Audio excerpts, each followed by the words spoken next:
السلام عليكم ورحمة الله وبركاته.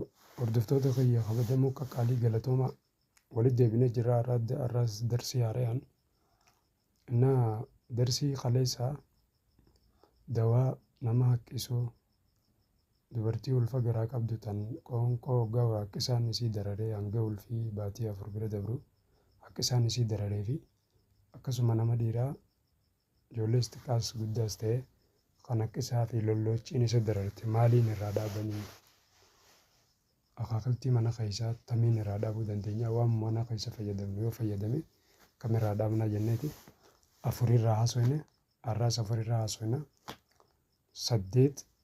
سديت نسات مراجو أفرن رانتنا راحسوينه تقفان زنجبيل نما يوتي فيدما سا قدي ففني نما كبيفي سا كبناتي في سا ونده خيستي زنجبيل فيدمنا خانقمك أشيراتي نقمي سا لنفتشوتي نقمي سا nyaata godhuutiin fayyadamna.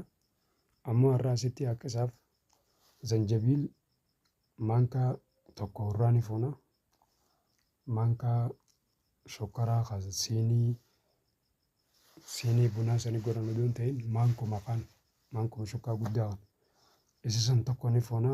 Maankaa kan hoggaa fuunee horraa isaa fuuneeti. Horraa isaa san bishaan kubbaayyaa 3 takka 4 danfisnee akka shaayii qixaliitti keessa darbinaa jechuudha.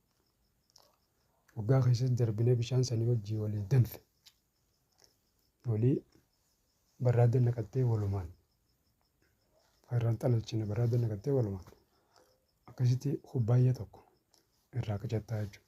Oowwaa isaa xalalchitee irraa qicatta. Waggaa dhuguu deemu kubbaayyaa tokko caanii xalalchita. Kubbaayyan afran ammoo waan bikka takkatti dhuguu hin deemne jecha barraada waan natti jecha barraada walumaan keessa oowwaa isaatiin itti fufee haa taa'u jechuudha. Waggaa irraa naqattu immoo maxalayaadhaan irraa xalalchiteeti akkasitti kubbaayyaa tokko irraa fudhatte ganamaa fi galgala sirraa dhaabbataa jechuudha.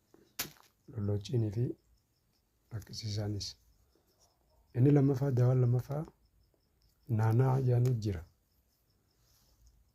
Naanaan kuni muka akka saakayyoo fakkaatu baaluma xixiqqaadha. Isa sanii baala isaa hanga tokko fuuteeti. Bishaanis kubbaayyaa afur fuutee walitti danfistee akkuma zanjabiilaa sanitti naanaa fi bishaan walitti danfe. Baala kanaaf bishaan walitti danfe akkasitti jalaa miirtee dhugdaa jechuudha. Ganamaa fi galgala akka isaan sirraa dhaabbataa jechuudha. Inni sadaffaan qarfaadha. Qarfaan kan waan keessatti fayyadamnu. Qarfaa kana muka isaa fuuteetuma bishaan kubbaayyaa afur fuutee bishaan san danfistee qarfaa keessatti darbistee waliin danfiste. Waggaa qarfaa fi bishaan waliin danfe akkasitti gijee dhuguu feete jalaa kubbaayyaa tokko isaa danfisan irraa jalaa miirrattee kubbaayyaa tokko si dhuyite ganamaa galgalaa jechuudha. Bakka feetummoo qiyaasa kubbaayyaa tokko gooteetiin kubbaayyaa tokko danfattee kubbaayyaa tokko yeroo sanii fudhachuu dandeessa.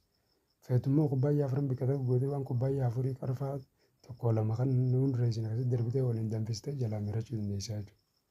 Kanaaf baraadaa keessa godhattee ganamaa galgala godhachuu dandeessaa jechuudha.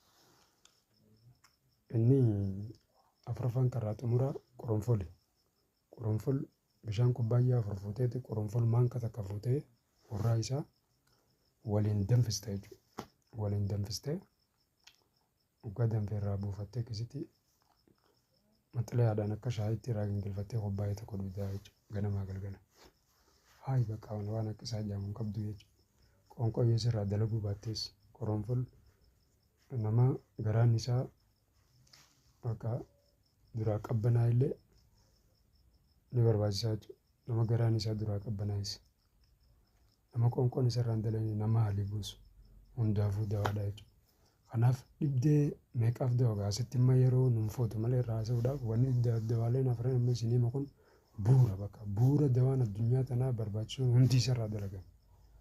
Hin beekne malee kanaaf jecha mana keessatti fayyadamtanii akka irraa fayyadamtanii irraa gammaddanii nulleen irraa gammannu abdiin qaba. Gaaffii fi yaada qabdan nuuf kaa'aa isiniin jenna. Hedduu galatoomaa. Baay'ee.